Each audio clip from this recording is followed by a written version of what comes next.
যে একজন মুসলিম আর একজন মুসলিমের উপরে 5টা জিনিসের হক। কটা? 5টা।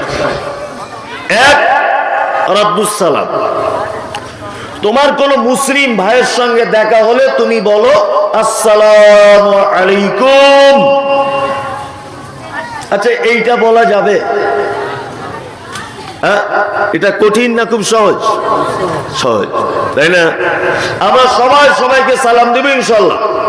ইনশাল্লাহ। শুধু বউকে দেওয়া যাবে না। বউকে দেওয়া যাবে? কেউ আছেন এখানে যে আমি আমার বউকে সালাম দিই? বলছে লজ্জা লাগে মনীষের।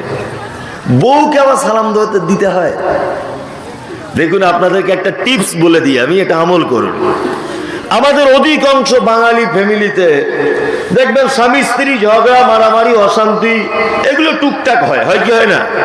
আমি বড় পাঞ্জাবি পরে এসেছি বলে ভাববেন না যে আমাদের হয় না, আমাদেরও হয়, সবারই হয়। কি বললাম বুঝলেন?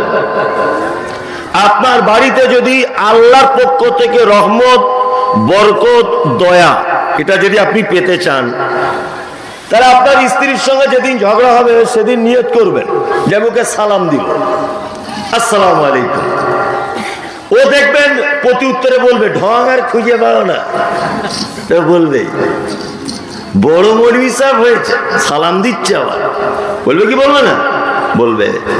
কিন্তু মুহাম্মদ সাল্লাল্লাহু আলাইহি ওয়াসাল্লামের পদ্ধতি যে এত সুন্দর, আসসালামু আলাইকুম বাংলা মানে আল্লাহ তোমার উপরে শান্তি বর্ষণ করুক, ওয়া রাহমাতুল্লাহি তোমার উপরে আল্লাহ দয়া করুক, ওয়া বারাকাতুহু তোমার উপরে বরকত দান করুক আল্লাহ।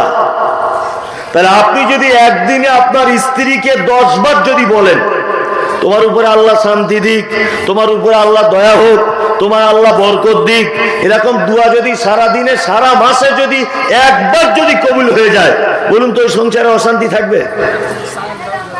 হ্যাঁ, থাকবে। এগুলো ছোটখাটো টিপস। আমার এক বন্ধু ছিল, ওকে একদিন বলছি তুমি বাড়িতে গিয়ে সালাম দাও, বলছে না দিই না। তা আপনি যখন বলছেন বাড়িকে অভ্যাস করবো। তার নতুন ও গিয়ে বাড়িতে আসসালামু আলাইকুম বলেছে, তার স্ত্রী বলছে তুমি কি আমায় চিনতে পারছো না?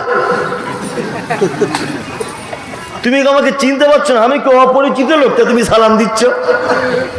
তার মানে আমাদের একটা ধ্যান ধারণা যে পরিচিত হলে সালাম দিতে হয় না, অপরিচিত হলে কি সালাম দিতে হয়। তাহলে আমরা ইনশাআল্লাহ সালাম দিব, সবাই সবাইকে দিব ইনশাআল্লাহ। ইনশাআল্লাহ। 2, ওয়ায়াদাতুল মারিজ পাড়া প্রতিবেশী যদি কেউ অসুখে পড়ে যায় তাহলে তোমরা তাকে দেখতে যাও।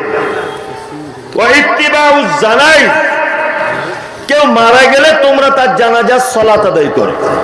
ওয়া ইজাবাতুদ দাওয়াতি কেউ আত্মীয় স্বজন যদি দাওয়াত করে তোমরা দাওয়াত গ্রহণ করো। ইনশাআল্লাহ করব। দাওয়াতের ব্যাপার আছে, ইনশাআল্লাহ তো বলতেই হবে। গরুর গোশতের ব্যাপার, তাই না? তাশমিতুল আতিশ মুহাম্মদ সাল্লাল্লাহু আলাইহি ওয়াসাল্লাম বলছেন কারো যদি হাঁচি হয় সে কি বলবে? ওটা যে শুনবে ইয়ারহামুকাল্লাহ, যে শুনবে ইয়াহদিকুমুল্লাহ ওয়া আসলিহু বালাকুম। এইটা হচ্ছে ইত্তেবায়ে রাসূল। আপনি এই 5টা জিনিস যদি মেনে নিতে পারেন তাহলে আপনি হবেন আল্লাহর কাছে সবথেকে প্রিয় বান্দা।